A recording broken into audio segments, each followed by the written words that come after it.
issues of hate speech, vote buying, and many fear that even checked, these could escalate, resulting in campaigns that threaten national cohesion and unity. Now, how to ensure politics of ideology and issue-based campaigns is our focus tonight, after this background report by Timothy Yusuf. At the moment, Nigeria has 91 political parties that are expected to participate in the 2019 general elections. I hope politics will be played without bitterness. There will be no violence in terms of campaign, in terms of talking to people, and I think we should be civil in also what we tell about our opponents. There is no need in calling names and creating stories, but always tell the people what you think you can do for them. And that we are looking for a new thing, and that's why I said Nigerians should expect something new, something different, and something progressive. That everyone should hold his peace and let us face the reality. Because already we believe that God has already ordained who is going to be the leader and the president of this nation. By such doing, I also employed that the law enforcement agents should also see that they are protecting all parties. The primary focus of our campaign strategy will be on the achievements of the Buhari-led administration, which is quite enormous. If we talk of anti-corruption, you talk about the economy, you talk about the fact that security is now improved greatly. I mean, these are things that we will be campaigning about, and there are loads of them. So I'm quite confident that this time around, the campaign will be focused on the achievements of the APC-led administration up to this point. About 79 presidential candidates and hundreds of senatorial and House of Representatives candidates in the first batch of the elections are set to woo voters ahead of the election. This number is addition to the country's political environment, thereby making the political space more than ever before agog with political activities compared to the last 2015 elections. From 1999 to date, both the electoral umpire, the security agencies, and even the electorate are often overwhelmed by the activities of hitherto violators of electoral rules and regulations before, during, and after elections. Because lots of promises are made during campaigns, and those promises, for the large part of it, they just float. There's no structure to support it. So they say they're going to create jobs. How exactly? What sectors of the economy are they going to revamp? What exactly are they going to do to stimulate the creation of jobs? Going by the plans of some political parties, Nigeria and Nigerians will enjoy a peaceful conduct, as most of them are focusing on what they call issue-based campaigns to win the confidence and votes of the electorates. Right, that report sets the tone for tonight's discussion. Let's start off by introducing our guests. I'd like to welcome to this program the national chairman of the United Progressive Party, UPP, who was founder and former national chairman of ABGA. And we're talking about Chukwu Kuria. Thanks for being here. Thank you very much. Good evening, viewers. Okay. We also have here a general advocate, a psychologist and politician of the People's Democratic Party, PDP, Ijoma Nwafo. Dr. Ijoma Nwafo, thanks for being here. Thank you for having me. Okay. Let me also welcome a member of the Social Democratic Party, SDP, Njuma Atta. Thanks for being here. Thank you.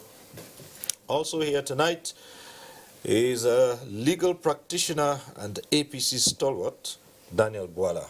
A pleasure to be here tonight. And we're also joined tonight by the national chairman and presidential candidate of the Advanced People's Democratic Alliance, ABDA, Shitu Kabir. Thanks for being here.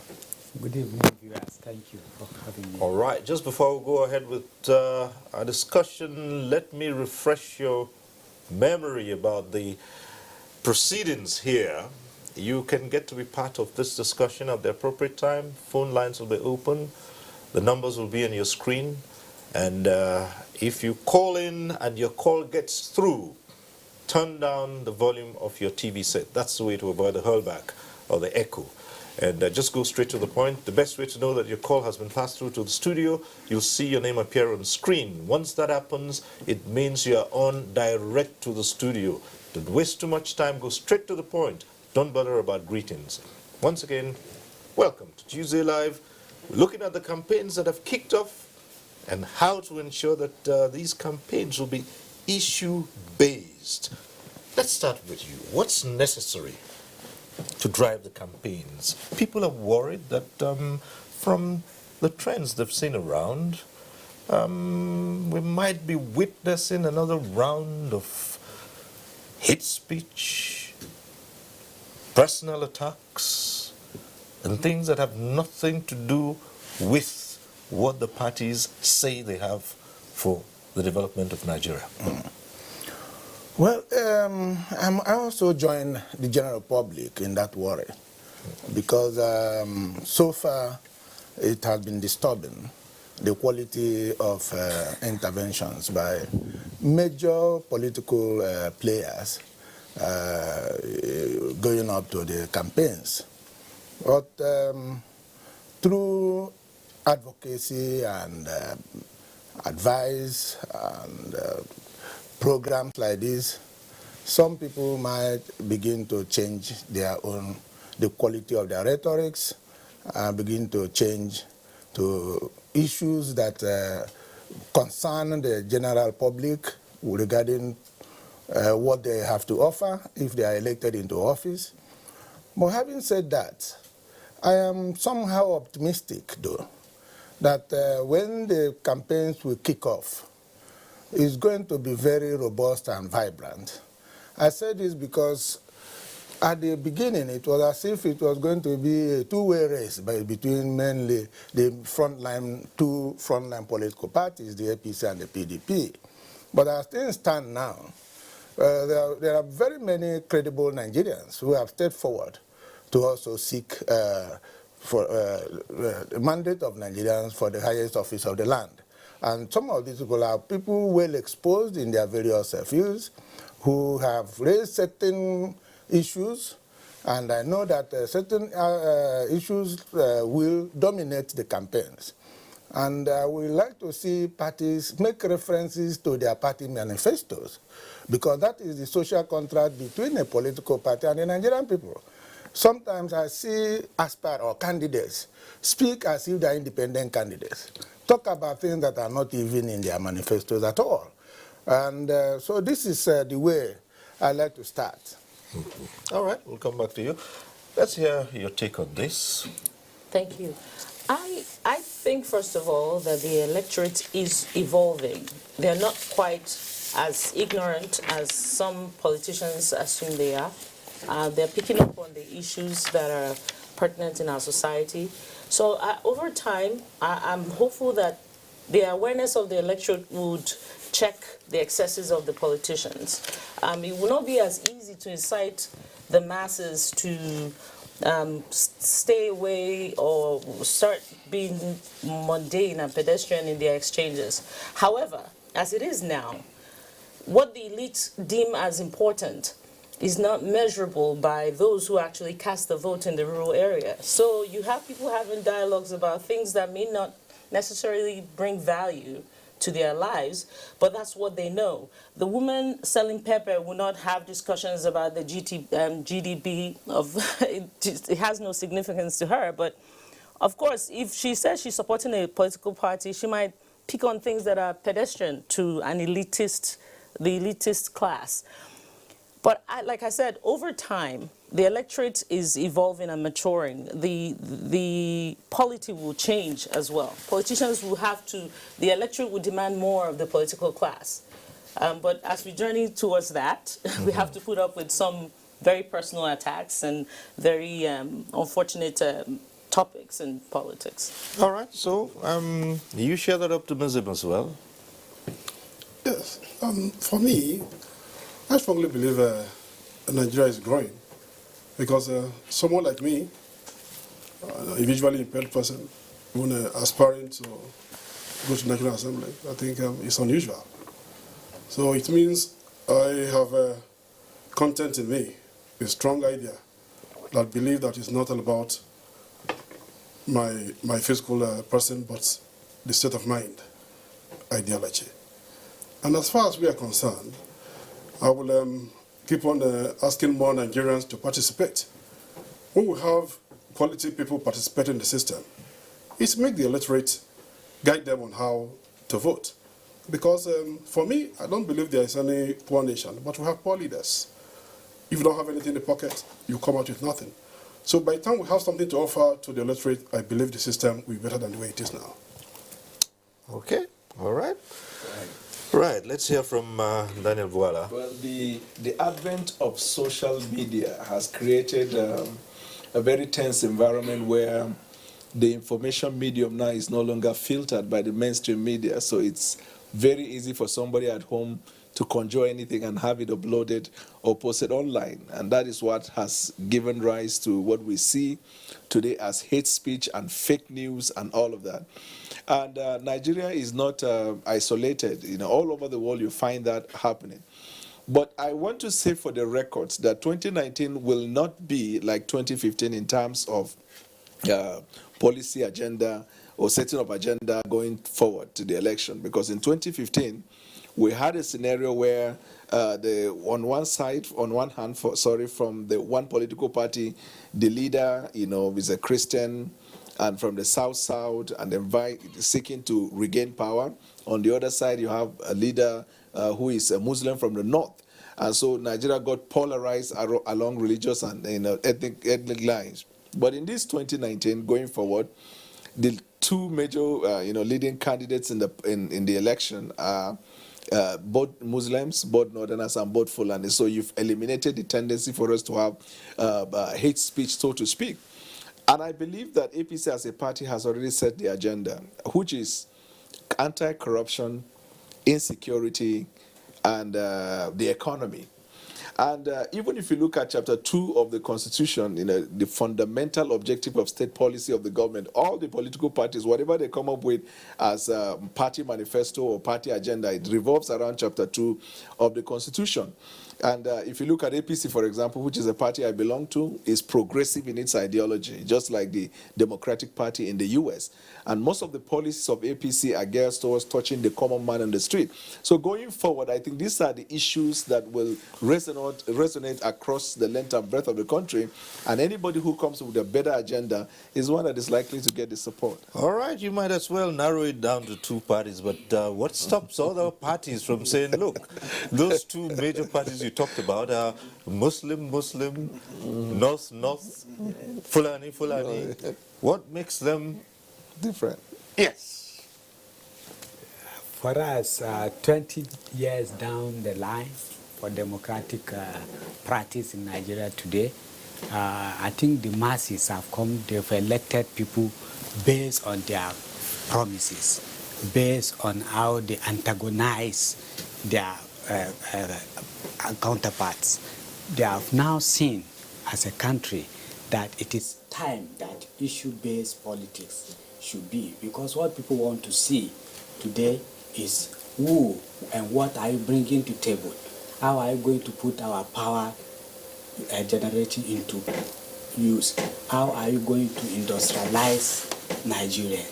How do we as people that have almost 40% of the youth roaming the street which policy are you bringing to take these people out of the street into industries? This is what Nigerians want to see, not to come and start anybody or any political party that feels that is going to antagonize or bring about hate speech. That party will lose election wherever you are. And I want us to note here that it has come to a space, the space has opened in an era today that no party, as we are speaking today, that will said surely in 2019, I'm going to take Nigeria.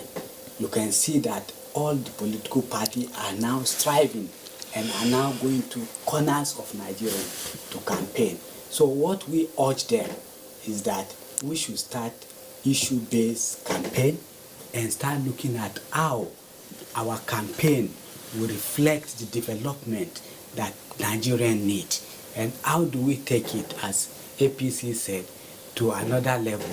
We as a create a Nigerian that will work for all of us. I believe these are where Nigerians want to see. So we should stop hate speech. It will not work, and it will not work for anybody. All right, Chief Okorie, many times you hear people say there's very little to choose between the parties in terms of ideology, and that's been one of the biggest problems we've had. There's no clear divide. No one can come up and say this is what we believe in, and it's all about running to acquire power and then deciding what to do with that power. After all, it's been said. And in a situation like this, what we're talking about thrives.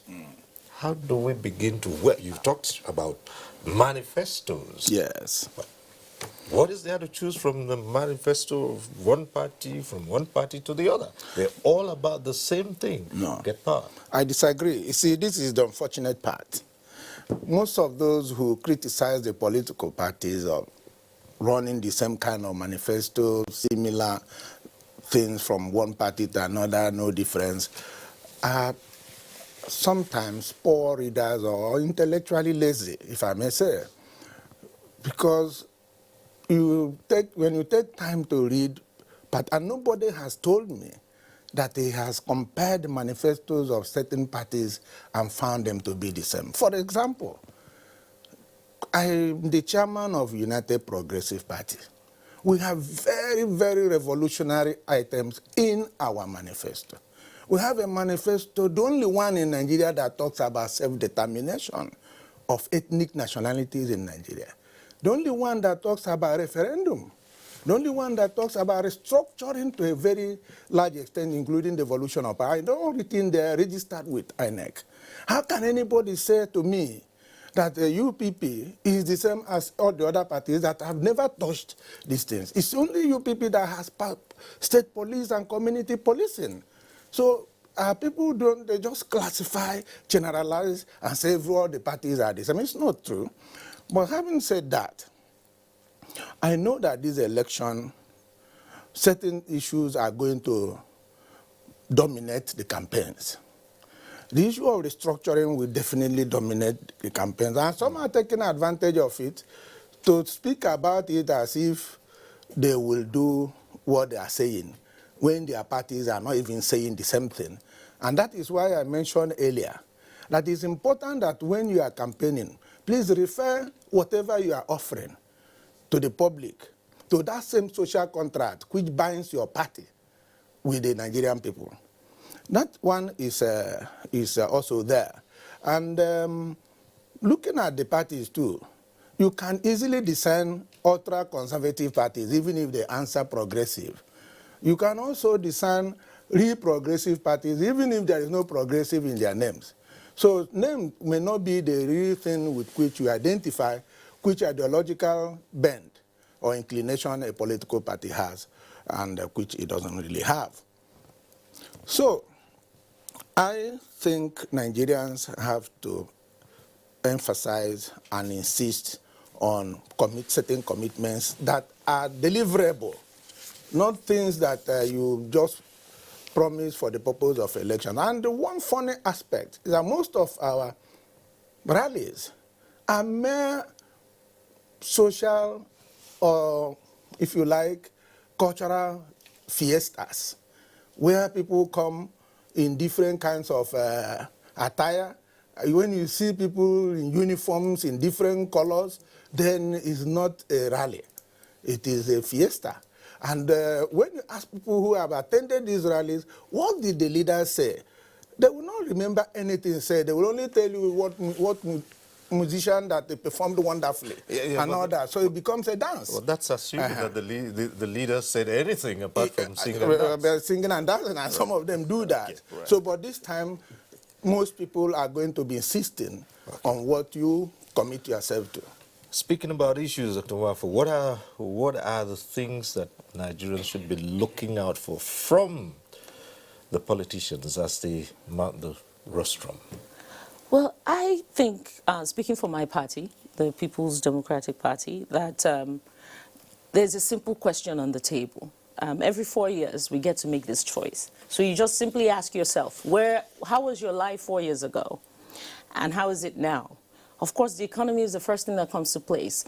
Like I said, there's the elite class who asks themselves that question in terms of their businesses. Employers of labor will have to ask themselves that question in terms of profitability, ease of doing business. How was it 4 years ago compared to now?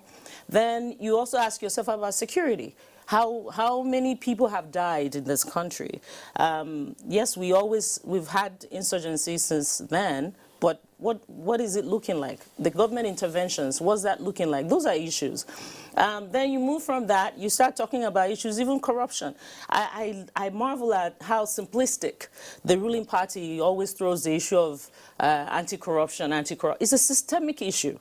So coming out to think by locking up some people from the opposition parties, the solution is quite frankly pathetic.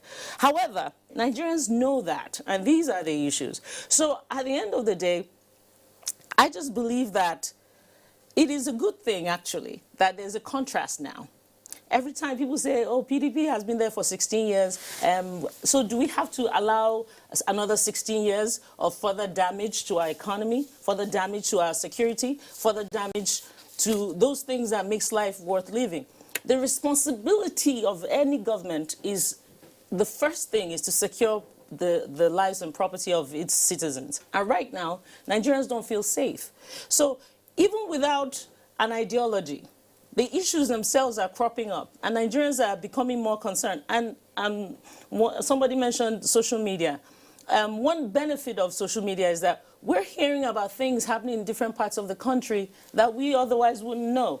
I wouldn't have known, living in Abuja, that our soldiers were maimed about a week ago. There was no way we would have heard it until we see it on the newspaper, and by the time it gets to the newspaper, weeks had passed. So now the average Nigerian can actually ask the question, what was the response of our government when this happened? How did they intervene when this happened? What was the response of government 4 years ago? How can we do better? Which government, which political party do we believe that can come in and do something better? You look at the economy, the same questions. Look at the price of good foodstuff. Why is it that things are more expensive? What's making it more expensive? What this man is telling me is going to do, is that really going to reduce the price of gari and rice? Because those are, I call them the survival questions. People need to survive before you start talking about the luxury questions. Okay. But then let's come to Njumata, and of course this is not going to be about APC, PDP alone, is it? Definitely there are other parties. And they also are out there canvassing for votes. True. Yes. You see, as we know, SDP, progressive. Although, as far as I'm concerned, the true progressive party is SDP. For SDP allowing a visually impaired person to pick their ticket to go to National Assembly, is there any party that have done it before in this country? So, and again, look at our presidential candidate, Donald Duke, a wonderful man. You know what when he was the governor, we know the performance. So, as what we are encouraging is that it's not all about who is going to pick the ticket of the party, but let us look at his track record, his performance in the past. Because if you don't have anything to hold on which electorate can say, okay, let's trust this man, it's all about what you are saying you want to do. What have you done before? And as far as we are concerned, we truly believe in true progressive. And it's all about your track record, what you've achieved. Because if we keep on promising, we've given so many promises in this country, you know, the PDP for 16 years, the APC promises now. For how long will we continue hearing promises? No, let's try those that have done it before. Based on what they've achieved, then we can trust them and they can do it again. Thank you. Yes. Is it possible for a politician who is occupying a position, an elective position, is it possible for that politician to go out there to the electorate and canvass votes without denigrating an opposition? It is possible. Right. However, Okay. context is important in communication. Right. In other words, if I say this cup is white, sometimes it is not as I'm saying. You may have to look at it contextually. Now, whenever APC as a party make reference to 16 years, it is actually not a statement of excuse. It is because we want to give context to whatever we're talking about. For example, there are individuals who will tell you that they are mavericks in terms of the economy, and that when they come to power, they are going to drive the nation into a private-based economy. The last time we checked, they sold everything of the government to their cronies and their friends. There are people that will come and tell you, we are not satisfied with the security situation in the country. Armies were killed. This has happened. Nobody can speak with a degree of audacity like me. I come from the Northeast. And before 2015, my people were displaced. A lot of people were killed. I traveled to my village often. This year alone, I traveled more than twice. Our people are in their respective places. We are aware of the fact that there are one or two security situations you find. It is in America. You find that in the United Kingdom and anywhere else in the world. So they come with some topics about security, but the last time we checked, even territories in Nigeria under their leadership was not in place. They speak about the issue of social contract. They talk about, for me, if you ask me to be honest, I respect the right of every political party, and by Constitution and the Electoral Act, all parties that are registered are definitely going to go to the polls. However, it's going to be a two-horse race. And the choice is for Nigerians to look at the two people. Nobody is going to be satisfied with whatever you do. There's always room for improvement. If you ask me regarding anti-corruption, I will tell you that I am increasingly uncomfortable with my party not taking it holistic, not giving it a holistic approach in terms of the fight against corruption. But you cannot deny the fact that what has happened in the last 3 years in terms of anti-corruption fight is more than what has happened in the last 16 years. Look at the recoveries of the looted fund. Look at even 2 governors from the party who have been convicted. Was it so in the past? So going forward, I believe that it is possible for a candidate or a political party to advance and advocate for votes without necessarily having to denigrate the others. But if someone else, like in law, we say if you raise the evidence of your good character, then the evidence of your bad character becomes a factual issue. We'll put the same question to you in the reverse order. Can a candidate, a politician, who is out of elective office and who's trying to, as they say, win power, is it possible to canvass for votes and not denigrate those who hold the power? It's possible. Right. If you have what it takes to get back to that office, you don't need to denigrate the person in power. If today you are saying that person in power, maybe they killed soldiers as they are saying here, you don't need to tell Nigerians that these soldiers were killed. If we come in, we are going to use social method and equipment to be able to curb what is happening. You don't need to say, this person there maybe has no certificate or this. There are certain things you say that even bring down the image of the country. Because if you are saying your president, who has been president 2 times, who is the commander-in-chief as at now, has no certificate, what are you telling the world? That means you yourself, that you are claiming that that man doesn't have, should be checked. So therefore, there are ways. If you look at if you are an ideological political party, who put the country first before yourself, you want to serve these people, and you won't serve a country that you have brought down during your campaign, or you won't be able to work with the people or the leaders that you have already bring down during the campaign to work for the progress of the country.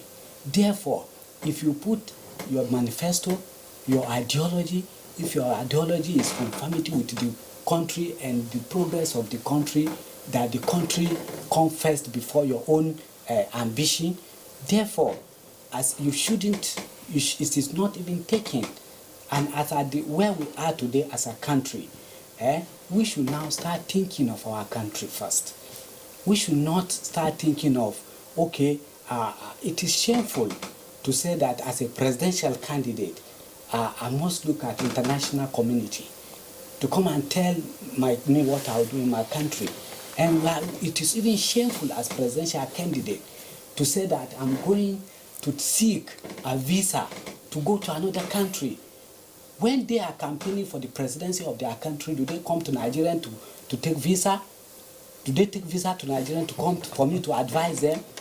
Until we believe in our country, until we believe that no country and no human being on earth will come to your own house and put your house in order. Until we believe in ourselves, until we are able, and that is why as a party, as person looking for presidential candidate of my party, I'm telling Nigerians that if we get this power, what we will first do is to close Nigeria, is to go to World Trade Organization and renegotiate our agreement and look at how we will take our agrarian society into industrial society. And you cannot achieve that if your country is a dumping ground. Right. We cannot achieve that if as a leader we are thinking of, when I become president, I'm going to build house buy house in Dubai. I'm going to build a house in UK. I'm going to be friend to President of America. I think enough of that. And I urge that whoever is going to be the president of Nigeria, whoever is contesting this election, INEC should watch. Our security forces should watch on those people that believe that they must, in fact, even in their campaign, bring in foreigners to come and advise them on campaign in Nigeria. Okay. Enough of that. And Nigerians should watch and not vote for those type of people. All right. Another cause of worry has to do with vote buying, and people have expressed concern about that too. There's hardly any election that takes place in Nigeria where you don't have allegations, counter-allegations, and this cuts across. Those who win must have spent money. Those who lost must have been bought out. Yes, politics is expensive all over the world, but Nigeria is in a class of its own, even from the party level. Yeah. A lot of the wranglings you hear stem from the issue of money in politics. Yeah, the commercialization of politics in Nigeria is very worrisome, really. And vote buying, I think, is the greatest damage that has been done to our democratic process.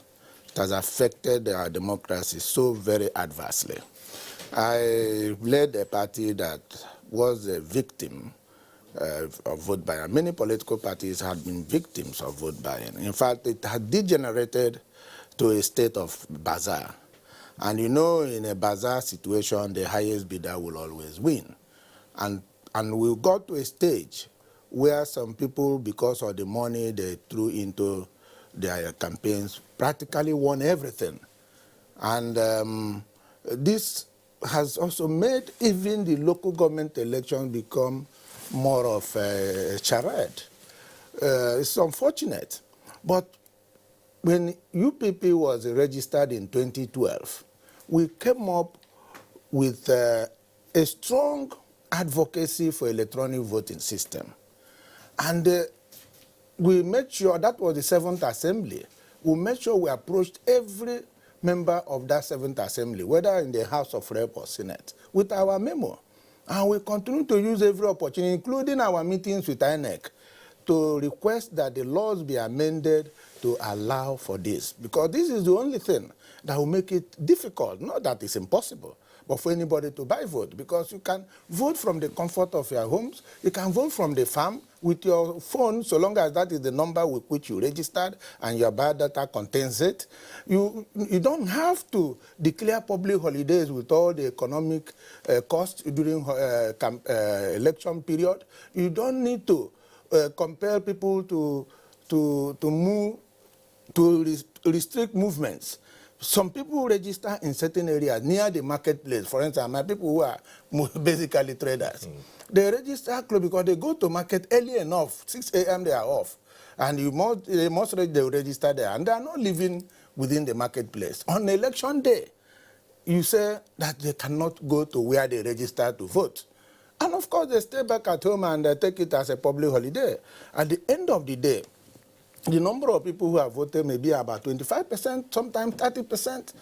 But we didn't, and you now announce the result and say the people have spoken. That's not legitimate to say the people have spoken. However, the introduction of technology, especially the card reader, is beginning to improve on the credibility of the process, and vote buying is beginning to reduce.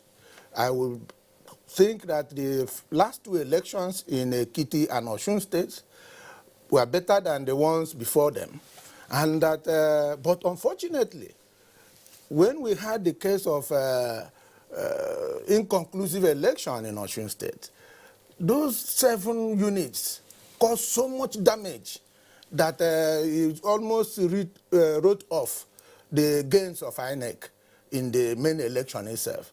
So the INEC must find a way to curtail the issue of inconclusive elections, because when you come back, some people come back with certain ferocity to turn the table. Right, so bringing vote buying down to the barest minimum. Well, it said that you are not likely to have zero vote buying, but you can bring it down to such a level that people will stop engaging in it. How do you go about that? Because the more you bring out the guidelines, it would seem that those who are out there are perfecting new ways of doing this. And of course, it's been said the parties encourage them. Right. Well, vote buying starts from primaries, actually. Right. If we almost go there. But I have often believed that we can't separate the expenses of politics in Nigeria from poverty. There's abject poverty in the rural area. So what ends up happening is that once you say you're running for office, you become somewhat of an ATM machine. They're asking you to pay for bills, to take care of their normal everyday needs. And I'm asking myself, in fact, I know for a fact that if some of these people were gainfully employed and were fending for themselves, it will be harder to actually buy a vote, because they will be able to question you. But if I'm attaching my survivability to the actual money you're going to give me in exchange for my vote, morally, I could justify it. Because if I have basic needs as a human being and you're fulfilling them, I mean, what's my vote? But if I had other ways to take care of my basic needs, then we can engage in discussion. I can actually ask you, what are you going to do for my people? Where are you going to, we don't have electricity, how are you going to solve that problem? But until those fundamental issues are addressed, unemployment must be addressed, so that those youth, that people who actually give 1,000 naira just for their vote, and they don't even have that attachment of the value of that vote. Because if I've not eaten for 3 days, you're asking me to, you're going to give me 5,000 naira. Of course, what's my vote? But if I am gainfully employed, I can now engage you in some dialogue and make a decision. If you go to foreign countries, if you go outside the country, you notice that they're able to engage in those ideological exchange because their basic needs are met. So nobody can come openly and say, oh, I'll give you $5 for your vote. I mean, it wouldn't work, because the person you're talking to could probably will be richer than the person running for the office. It's possible. That's not what we see here. So I think part of what's going to reduce it over time is when, again, I keep going back, when the polity improves in terms of addressing those systemic issues we have existed, then naturally there'll be a reduction, because it's a human thing. Even all of us sitting here, some of us cannot relate to what makes people listen to us politicians and allow us to manipulate the thoughts of the masses, because at the end of the day, we're not on equal playing field.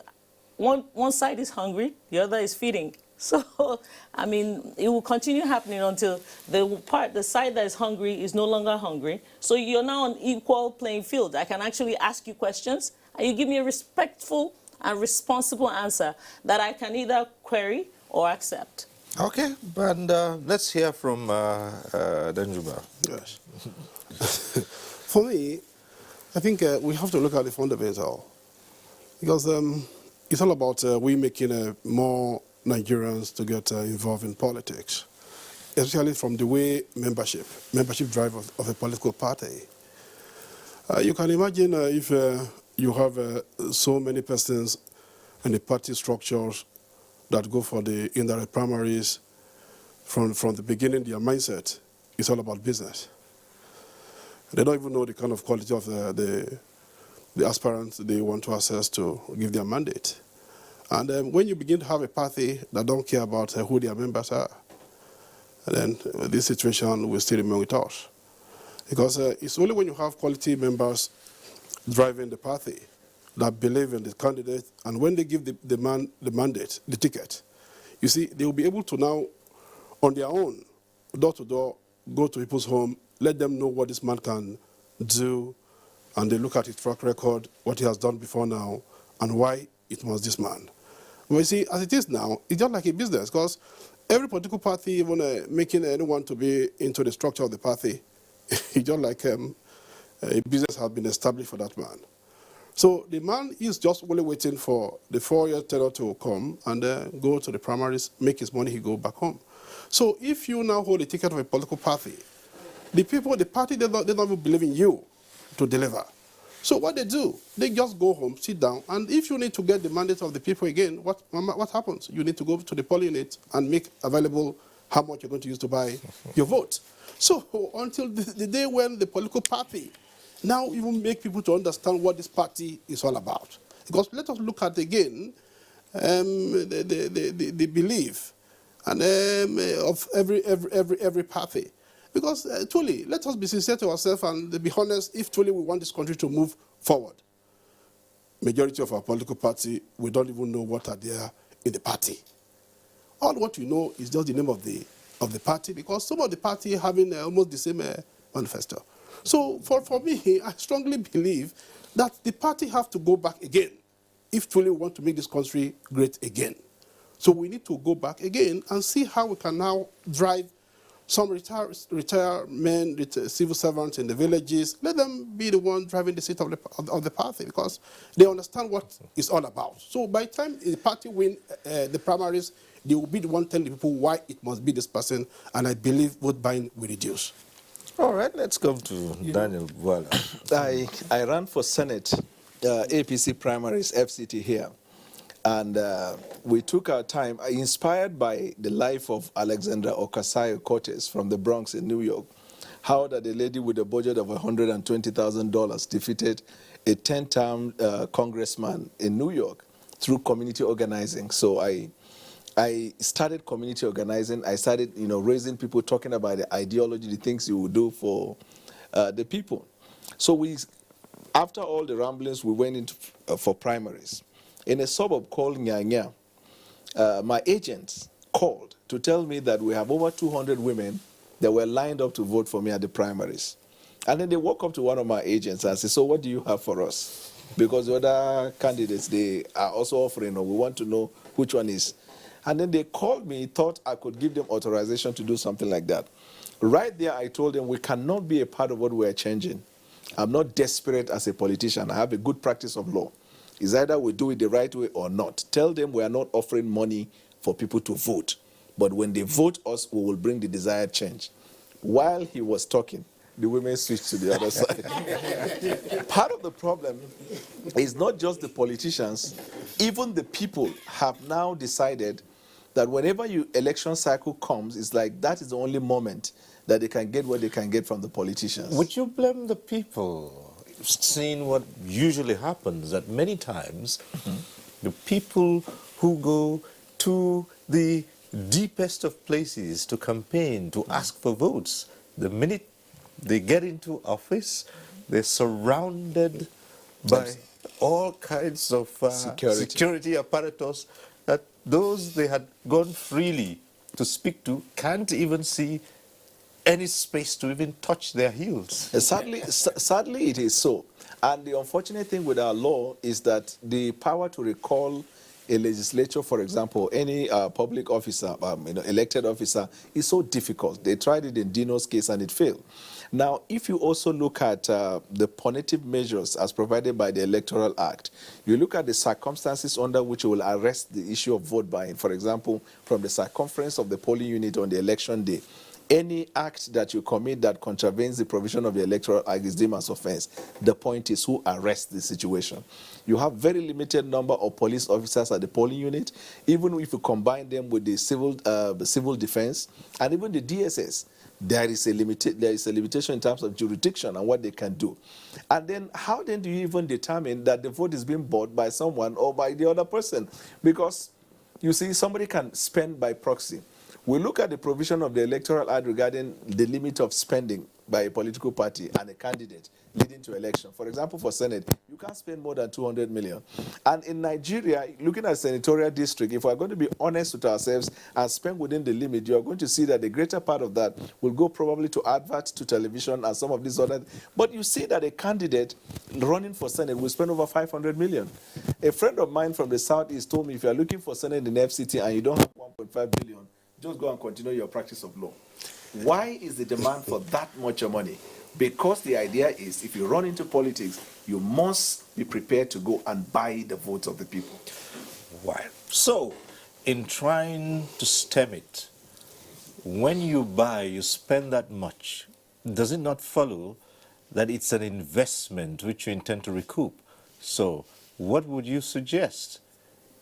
Make that place you're going to unattractive. Very good. I have three solutions. As chairman of Inter-Party Advisory Council in 2012, we brought about two bills. One, we said proportional representation. Two, we said electoral offences commission, which I'm happy on electoral offences commission. Recently, Mr. President just sent that bill to the National Assembly, and we are closely monitoring it. If you have electoral offences commission in place, because you see, people must know that if they are caught, there's punitive measure. They will be careful. And INEC practiced little out of it in Osun election, when they said, don't take GSM near, because people will give you money, you don't like them. But they will tell you, if after voting, snap and come and take the balance. So when they say don't take GSM nearby, so if you have electoral offences, but a lot of people challenge that and said, if you have electoral offences commission in place, you can challenge it, because electoral offences commission will now be a body that watch, look, even in your campaigns. They look at your the speeches and what are you, and look at during the election, how do you conduct, how a party conduct itself, and then they can also monitor the money. That we are cash, unlike international communities where they use bank to bank that you can monitor. Here people can stock cash in their home. But when you have electoral offences commission, they can also bring about a measure with which to study how you are spending, because it happened in Osun where they enter some houses and get some people caught with the money. So when the next election came, people could not go about with money. So, and we are saying proportional representation. What brought about this issue of people wanting to get office by all means is because if I knows that if I have 49% of the total vote, and somebody got 51% of the total vote, he goes home with victory and he take everything. But when you are talking of proportional representation, you said, okay, if your party A or B and C get 23%, 25%, 45%, then you have some representatives in the legislature to propagate your ideology, so as to nurture ideology political system. Where if people now embedded with ideology, they will reduce issue of money. Nobody will be talking of money any longer. But desperation came in when people know that even if I win, so what they want to do is I must win by all costs. And the third we are saying is that until as a country and as a people we look inwards, and as agrarian society we are able to now take this our agrarian society out of it and make an industrial hubs for our villages, for town, and create employment for our teeming youths. As he said, if the teeming youths are well employed, they are in the factories. What concern? In fact, some of them may not even know election date because they are in their factory, they are fed in their factory. They will consign themselves with how they will grow that factory, not how, because before now, party politics is now a business and investment. All right. And So until you take people out of that and create employment for them and create an economic hub in each of our villages, all right. we'll get there. Well, so far, it would seem that we are agreed that it's a two-way affair. So what is the responsibility of the politician and what is the responsibility of the electorate? In the case of vote buying, in the case of hate speech, when should a voter, a prospective voter say, no matter what carrot you're dangling, I'm not going to bite? And when should the politician say, no matter what demands, what blackmail you bring forward, I'm not going to go down this path? That's an ideal situation, and it will still be a long time before we get there. The likes of our friend here who ran for Senate and was able to do what he did are very few. There are not many like that. And I don't know, perhaps it's also that he didn't have quite the money that the people were asking for. So, because you see... Well, maybe if he had, he would have played ball. Yeah, because when I call this thing a bazaar, by calling it a bazaar, it means that everybody involved bidded, but the highest bidder won. And that is what has happened. You heard that this party paid X amount of naira, the other party paid something lower, and the other one paid the highest to win. So it's not as if anybody is innocent of this. But sometimes it could also be fake news. No, these things happen. But like the question you asked, the electorate is virtually helpless here. It's been put very well by my colleague on my right, that said that there's too much hunger. And therefore, when somebody who is hungry is presented with some money to cast a vote, that it will be difficult to resist. But I can tell you that things are beginning to change for the better. The anti-corruption, the single-mindedness with which President Buhari is fighting corruption, I am so enthused by it. And that was why when they came up with Executive Order number 6, I came out strongly to support it. And the thing is beginning to put the fear of God in some people. And when some people argued that it was against fundamental human rights, I'm not a lawyer, but I argue that it's not true that in all cases you are innocent until you are proved guilty. I remember that in a television argument like this, but not NTA, I was flanked by senior advocates who were against it. And I said to them, you travel abroad. If you carry a certain amount of money, they were not going to ask you to keep it until you are proved guilty. They will keep it, and you have to prove the source of that money. So the onus lies on you. And I am glad and I feel vindicated that recently, just about last week, the Supreme Court said, no, you must, if for a certain amount of money, wealth, you have to show the source. Otherwise, government is right to keep it until it is proved. So these kind of things have reduced the extent people display this kind of wealth with impunity. And I tell you, the government involvement in corrupting the system got an all-time high in 2015 election. Many party leaders even adopted certain candidates for the money that they will be given. Right, even when I came up to run, I ran for president in 2015, you know. Many people felt that I didn't mean it, that all I wanted was to be settled to step down. But so I you ran do have to the that. So end. it's sometimes it's not about the poverty, because you do have people who are not poor in the terms that you have mentioned there, but who just go to negotiate and get a better deal. All right. So what's the responsibility of the people? Quickly, we're running out of time. The responsibility of the people is when they know that those issues being discussed are actually going to make meaningful impact in their lives, they'll start wanting it to be issue-based.